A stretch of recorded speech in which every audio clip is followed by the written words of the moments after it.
모든 제단 옆에서 전당 적은 옷 위에 누우며 그들의 신전에서 벌금으로 얻은 포도주를 마심이니라. 아멘. 아모스 2장 4절부터 8절까지 본문입니다. 유다와 이스라엘을 통해 보이신 말씀, 유다와 이스라엘을 통해 보이신 말씀이라는 제목입니다. 지금까지 이스라엘 주변 국가 또는 인접 국가들에 대한 심판의 메시지 주셨습니다. 아람, 블레셋, 두로, 에돔, 암몬, 모압 등 이렇게 하나님께서 주변 국가들을 말씀하시면서 이것들을 하나님께서 원하시는 뜻 가운데 하나의 상징으로 우리 가운데 말씀을 주셨습니다. 즉 진리가 아닌 것들, 여전히 비진리에 남겨져 있는 것들, 이것들을 하나씩 말씀하시며 이것들을 제거해내 가심으로 말미암아 이스라엘 백성들, 하나님의 백성들을 거룩하고 정결하게 하신다. 자, 이것이 구원의 메시지로 계속해서 이어져 내려오고 있습니다. 인접 국가에 대한 이야기가 이제 끝날 그 즈음에 바로 중심에는 바로 유다와 이스라엘이 자리를 잡고 있습니다. 따라서 오늘 본문은 유다와 이스라엘에 대한 말씀을 주고 있는 것이죠. 자, 하나님의 백성들에 대한 직접적인 사역, 이것을 유다와 이스라엘의 이름을 통해서 우리 가운데 주고 있습니다. 우리가 유다와 이스라엘은 잘 알고 있는 것처럼 솔로몬 시대 이후에 남과 북으로 각각 나뉘어진 상태, 그 가운데 있는 상태를 부르는 명칭이 되겠죠. 그래서 남쪽을 유다, 북쪽을 이스라엘, 다른 말로 남유다, 북이스라엘 이렇게 부르기도 합니다. 자, 이것은 이제 나라의 명칭이 될 것이고요. 의미와 상징으로 이것을 우리가 생각해 본다면 유다라고 하는 말은 하나님의 속성을 닮은 말씀이 되겠죠. 이스라엘도 마찬가지입니다. 특별히 유다라고 하는 것은 하나님의 말씀으로 구별된 자들을 부를 때 유다 이렇게 부릅니다. 이스라엘은 하나님의 형상을 닮아 말씀을 따르는 상태를 나타내는 말이죠. 그렇기 때문에 유다와 이스라엘은 하나님의 백성들, 성도들이 닮아야 하는 궁극적인 모델이 되고 있는 것이죠. 모두가 다 유대인이 되어야 되고 이스라엘이 되어야 되는 것이죠. 그런데 아직 그들이 온전한 상태가 되지 못하고 있습니다. 그러므로 하나님께서 말씀을 주셔서 온전한 유대인, 온전한 이스라엘 백성들 이렇게 만들어 가시는 과정이 바로 구원에 관한 내용으로 설명하고 있는 것입니다. 그래서 아모스, 말씀으로 측정하다라는 거죠. 자신의 생각과 경험, 자신의 관습과 유전 이런 것들이 근거와 기준이 됐던 자들이 하나님의 말씀에 비춰보니까 여전히 부족한 상태, 여전히 빗나간 상태였다라는 거예요. 이전엔 알지 못했으나 말씀을 비춰주시니까 비로소 그것들이 선명하게 보이기 시작한다는 거죠. 그래서 말씀을 비춰주심으로 우리의 상태를 측정하게 하시고 하나님의 말씀으로 돌이키게 하시는 일, 이것을 아모스에 대한 내용으로 우리 가운데 주고 있습니다. 그러므로 우리가 말씀을 받을 때에 항상 신앙을 온전케 하시는 거룩한 하나님의 백성으로 살게 하시는 하나님의 뜻이 내포되어 있음을 항상 기억하고 주께 주신 말씀을 그 뜻으로 진리로 이 말씀들을 우리가 살피며 받아야 할 것입니다. 첫 번째 주시는 말씀은 바로 유다에 관한 이야기인데요. 4절 먼저 보겠습니다. 4절 여호와께서 이와 같이 말씀하시되 유다의 서너 가지 죄로 말미암아 내가 그 벌을 돌이키지 아니하리니 이는 그들이 여호와의 율법을 멸시하며 그 율례를 지키지 아니하고 그의 조상들이 따라가던 거짓 것에 미혹되었습니다. 자, 유다의 원래 목적은 율법을 지키며 미혹되지 않게 하는 것이 목적이 되겠죠. 그런데 율법을 제대로 지키지 아니하였다. 여전히 거짓 것에 미혹되어 있었다라고 이야기하고 있습니다. 왜 그럴까? 왜 말씀을 가지고 있었음에도 불구하고 율법을 받아 누리고 있었음에도 불구하고 그들은 하나님의 것을 알지 못했었는가? 그들은 성경에 따르면 눈이 가려워져 있었기 때문이다. 이렇게 이야기합니다. 말씀을 주신 것은, 성전을 주신 것은 그것을 통해 하나님의 어떠한 분이신지를 알게 하시는 것으로 가르쳐 주셨죠. 그런데 그들은 하나님의 눈으로 보는 것이 아니라 여전히 자신의 경험과 육신의 상태로 그 말씀을 바라보니까 하나님의 뜻을 깨닫지 못하고 율법에 갇혀서, 문자에 갇혀서 사람들의 유전이나 관습 가운데 이것들을 해석하고 바라보고 있었습니다. 그래서 이것을 조상들이 따라가던 거짓 것에 미혹되었다. 이렇게 지금 이야기하는 거죠.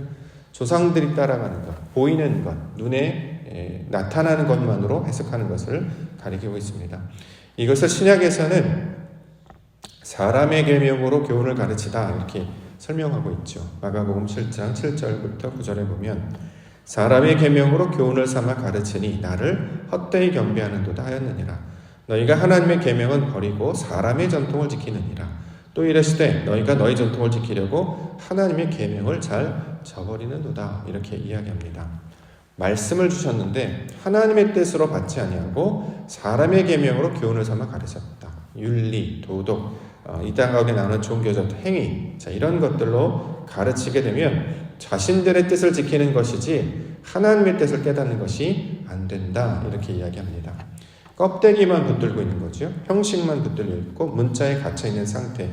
이것을 미혹된 상태, 거짓 것을 가리키는 상태다. 이렇게 얘기합니다. 성경에서 말하는 거짓은 알맹이가 없는 것을 가리키고 있는 말이죠. 쭉정이의 상태, 속은 하나도 채워져 있지 아니하고 모양만 있는 상태를 가리키고 있는 말입니다. 그러면 어떤 일이 벌어지냐면 속 사람은 하나도 바뀌어지지 않는다는 거죠. 종교적인 행위에 열심히 매여서 열심히 감당하면 무언가 이룬 것 같은데 그것은 정작 사람은 하나도 바뀌지 않는 그냥 종교적인 행위에 불과하다. 이렇게 이야기합니다. 하나님께서 우리에게 말씀을 주시는 것은 속사람이 변화되는 것이잖아요. 마음이 바뀌는 것입니다. 우리의 생각과 우리의 가치관과 우리의 모든 근거와 기준이 하나님이 가르쳐준 말씀, 하나님이 가르쳐준 그 뜻으로 바뀌게 되는 것입니다. 이것을 위해서 말씀을 주셨죠. 근데 말씀을 나를 바꾸는 일로 사용하지 아니하고 속사람을 변화시키는 일로 사용하지 아니하고 종교적 행위만 열심히 감당하는 사람의 교훈과 계명으로 가르치게 되면 하나도 살아있는 것이 되지 못하고 여전히 어둠 가운데 죽어있는 생명이 없는 가운데 비진리 가운데 남아있게 된다라는 것입니다. 이것을 그래서 미혹되었다, 거짓된 것을 가르친다라는 것입니다. 유다 또는 유대인이라고 하는 것은 하나님의 생명으로 말미암아 거룩하게 구별된 상태를 나타내는 말이 되는 것이죠. 그러면 말씀으로 변화되어서 생각하는 것과 판단하는 것과 느끼는 것과 행하는 것이 하나님의 뜻 가운데 이루어져야 합니다. 근데 말씀을 배웠음에도 불구하고 여전히 자신의 욕망, 자신의 의, 자신의 방식이 머물러 있다면 그것은 하나도 채워지지 못한, 속사람이 변화되지 못한, 한마디로 거듭나지 못한 상태가 되기 때문에 이것들을 하나님께서 가르치시고 바꾸어내시겠다라고 말씀하고 있는 것입니다. 그래서 주시는 말씀이 불을 보낸다라는 거죠. 5절에 내가 유다에 불을 보내리니 예루살렘의 궁궐을 사르리라. 불을 보낸다라고 하는 것은 우리가 생각하는 그런 물질적 불을 가리키는 말이라기보다는 진리의 빛을 비추시겠다라는 것이잖아요. 하나님께서 빛을 비춰주시고 성령, 그 진리의 빛을 보내주셔서 깨닫게 하신다라는 것입니다. 눈이 가려져 있기 때문에 여전히 소경의 상태죠. 어둠만을 바라보며 껍데기를 보고 속을 바라보지 못하는 상태였습니다. 빛을 비춰주시고 불을 켜주시면 바라보게 되고 깨닫게 됩니다. 그러므로 이전에 자기가 세워놨던, 스스로 세웠던 성전들이 무너지게 되고 하나님께서 만드시는 새로운 성전으로 우리의 마음이 바뀌게 되는 것, 이것을 구원의 내용으로 설명하고 있습니다. 그래서 성경에서 불은 성령의 불 이렇게 설명하죠. 마태복음 3장 11절부터 12절 나는 너희로 회개하게 하기 위하여 물로 세례를 베풀거니와 내 뒤에 오시는 이는 나보다 능력이 많으시니 나는 그의 신을 들기도 감당하지 못하겠노라. 그는 성령과 불로 너희에게 세례를 베푸실 것이요 손에 키를 들고 자기의 타작마당을 정하게 하사 알곡은 모아 국간에 들이고 쭉저기는 꺼지지 않는 불에 태우시리라. 이 말이 지금 가리키고 있는 말이 여기에 이제 연결이 되고 있는 것입니다.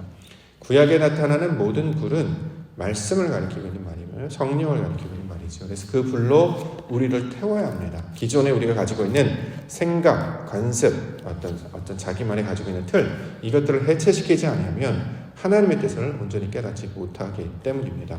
그래서 신앙이라고 하는 것은 내가 세운 궁전, 내가 세운 성전을 무너뜨리고 하나님이 말씀하신 새로운 성전을 우리 마음 가운데 새기는 것을 가리키고 있는 것입니다. 그러므로 우리가 말씀 가운데 나아갈 때 항상 어제의 일들은, 내가 세워놨던 것들은 날마다 무너지게 하시고 하나님의 것으로 세워지게 하여 주시옵소서, 이렇게 우리가 항상 기억해야 한다는 거죠. 우리 인간은 항상 이 본능에 따라서, 본성에 따라서, 육신에 따라서 사는 이 본능적 특성을 가지고 있기 때문에 늘 여기가 좋사오니, 익숙한 것, 내가 아는 것, 내가 옳다고 여기는 것을 자꾸 머무르려고 하는 성질이 있다는 거죠. 근데 거기서 자꾸 벗어나야 합니다.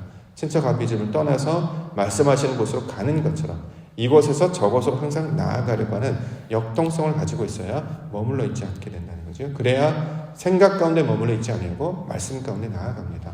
자꾸 마당만 밟고 지나가는 것이 아니라 하나님의 뜻이 감당하는 지성소까지 항상 나아가는 것, 이것을 우리가 마음으로 품고 말씀 가운데 나아가야 할 것입니다. 두 번째는 이스라엘에 관한 이야기하고 있는데요. 6절부터 8절 보겠습니다. 여호와께서 이와 같이 말씀하시되 이스라엘의 선악과 저주로 말미암아 내가 그 벌을 돌이키지 아니하리니 이는 그들이 은을 받고 의인을 팔며 신한 켤레를 받고 가난한 자를 팔며 힘없는 자의 머리를 티끌 먼지 속에 발로 밟고 연약한 자의 길을 깊게 하며 아버지와 아들이 한 젊은 여인에게 다녀서 내 거룩한 이름을 더럽히며 모든 제단 옆에서 전당 잡은 옷 위에 누우며 그들의 신전에서 벌금으로 얻은 포도주를 마심이니라. 본문의 내용을 이제 문자적으로 해석하면 뇌물을 받고 불의한 재판을 진행하거나 죄 없는 자를 노예로 팔아넘기는 행위들을 묘사하고 있습니다. 자, 근데 이것은 탐심, 정욕에 매여서 육신의 만족을 추구하는 자들의 모습을 보여주고 있는 장면이 되겠죠. 이스라엘 백성들은 말씀을 따라 사는 자들입니다. 야곱의 상태로 머물러 있는 것이 아니라 하나님께서 인도하시는 말씀의 상태로 바뀌는 자들, 거룩한 자들이 되어야 된다는 거죠.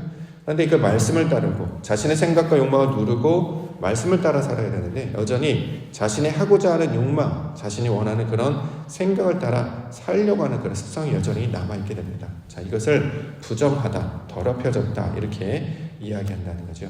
우리에게 비춰볼까요? 우리는 한 번도 살면서 자신의 생각이 틀렸다고 여긴 적은 단 한 번도 없습니다. 우리가 생각하는, 우리가 판단하는 모든 것은 늘 옳다라고 믿기 때문이죠. 그래서 내가 하는 행동은, 내가 주장하는 의견은 항상 맞다라고 여깁니다. 왜냐하면 그 의도가 좋았기 때문이라고 생각한다는 거죠. 사람을 돕게 하는 것, 어떤 일을 행하는 것, 부정한 짓을 제지하는 것, 이런 것들은 다 유익하다고 여기게 되는 것이죠. 그런데 하나님께서 말씀을 비춰주십니다. 그 말씀을 비춰주셔서 그 속에 품은 동기가 무엇이었는지를 살피게 하는 것이에요. 하나님께서 말씀하시는 세상에서 선한 것은 사람의 뜻을 따르는 것이 아니라 오직 선하신 분은 하나님만이 선하시기 때문에 그분의 뜻에 따라 살게 하시는 것으로 우리를 부르고 있습니다. 그래서 스스로 생각하기에 옳다고 여겼던 것도 말씀의 빛을 비춰버리면 그것이 불법이었음을 깨닫게 된다는 거죠. 선지자 노릇하는 것, 주여 주여 하는 것, 귀신을 내가 스스로 쫓는 것, 그 자체 어떤 사역을 하고 일을 감당하는 게 목적이 아니라 하나님의 뜻에 따르는 것이 아버지께서 원하시는 목적이기 때문에 우리가 감당해야 될 것은 어떤 사역을 감당하는 것이라기보다 하나님의 뜻이 무엇인가를 깨닫고 그것들로 우리 속사람을 바꾸는 것이 가장 먼저 해야 될 신앙의 목적이 되는 것입니다. 스스로 공의롭고 정의롭게 여기는 것, 스스로 옳다 여기는 모든 행위를 말씀으로 비추어 주셔서 이것을 온전히 깨닫게 하면 내가 아직도 하나님의 뜻을 다 깨닫지 못하는 죄인의 상태구나 라는 것을 알게 된다는 거죠. 실제로 성경에서는 의인은 없다라고 말씀하셨습니다. 의인은 오직 그리스도 예수밖에 없는 것이죠. 그의 믿음을 따라 사는 것이 우리가 해야 되는 것입니다. 그런데 마치 지식으로 말미암아 가진 성경 지식으로 스스로를 의롭게 여기는 것, 이것을 성경에서는 부정하다, 더럽혀졌다, 죄인이다 이렇게 말씀하고 있는 것이죠. 그래서 말씀을 가르치셔서 우리가 행하는 모든 것이 하나님의 뜻을 따르는 것이 아니라 결국 너의 탐심, 정욕으로부터 나온 것임을 하나님께서 늘 말씀하고 있습니다. 그래서 우리가 궁극적으로 나아가야 될 모양이 어디냐면 십자가로 나아가야 된다는 거죠. 자신의 욕망이 무너지게 되는 그런 상태, 십자가를 지고 주 예수 그리스도를 따르는 상태. 그래서 우리 모든 육신의 생각과 욕정마저도 십자가를 못 박은 상태가 되어야 하는 것입니다. 자, 이랬을 때 그가 보내신 예수님이 우리 가운데 마시게 하는 그것을 마셔야지 스스로 자기 것들을 취하여 마시는 것들을 성경에서는 부정하다, 더럽혀졌다라고 말하고 있습니다.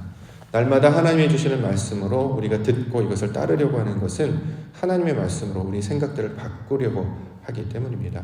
욕망과 욕정을 따르지 아니하고 하나님의 뜻을 따른다라는 거죠. 따라서 우리의 삶 가운데 적용을 해보면 내가 늘 옳다라고 믿었던 것에 대해서 늘 의심해야 합니다. 내가 과연 하는 것이 맞는가? 그래서 우리는 기도하죠. 하나님의 나라와 뜻을 구하고 아버지께서 원하시는 것이 무엇인가를 늘 항상 묵상합니다. 가장 먼저 육신 가운데 차오르는 생각을 항상 먼저 점검합니다. 왜냐하면 육신적 본성이 튀어나오는 이 혈기, 우리 기질에서 나오는 생각일 가능성이 높기 때문입니다. 그래서 다시 한번 곱씹고 말씀이 그러한가 하여서 하나님의 뜻을 찾게 되는 것이죠. 그래서 성경에서 부정한 동물과 정한 동물을 나누는 기준은 되새기느냐 되새기지 않느냐 이렇게 나누죠.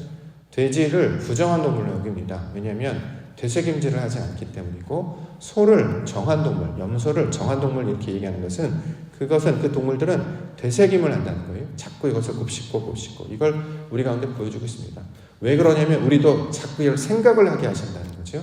자신의 생각들을 이렇게 곱씹으면 내 것은 다 사라지게 되는 것이고, 그 속에 담겨져 있는 하나님의 뜻이 쫙 이렇게 올라오기 때문에 이것들을 붙잡고 살게 해 주셨습니다. 이처럼 말씀을 따라 사는 자들로 이스라엘 백성들을 불러주셨기 때문에 너희가 바로 유다, 이스라엘 이 모습들을 회복하여서 하나님의 거룩한 백성을 살아갈 것이다, 이렇게 말씀하고 있는 것입니다. 오늘도 주시는 말씀을 통해서 우리가 기도 가운데 나아갈 때에 하나님의 뜻을 찾는 것은 하나님의 뜻을 구하기 위함입니다. 하나님은 찾고 구하고 두드리는 자에게 쉽게 빠르게 또 언제든지 만나주실 것이다 라고 약속을 하고 있기 때문입니다. 성령께서 우리를 인도하고 도우실 텐데요, 그 성령의 인도하심을 받아 하나님의 뜻을 찾다, 오늘도 하나님이 기뻐하시는 그 일들을 찾아가시며 말씀과 동행하시는 우리 믿음의 성도님들 되시기를 주의 이름으로 간절히 축원합니다.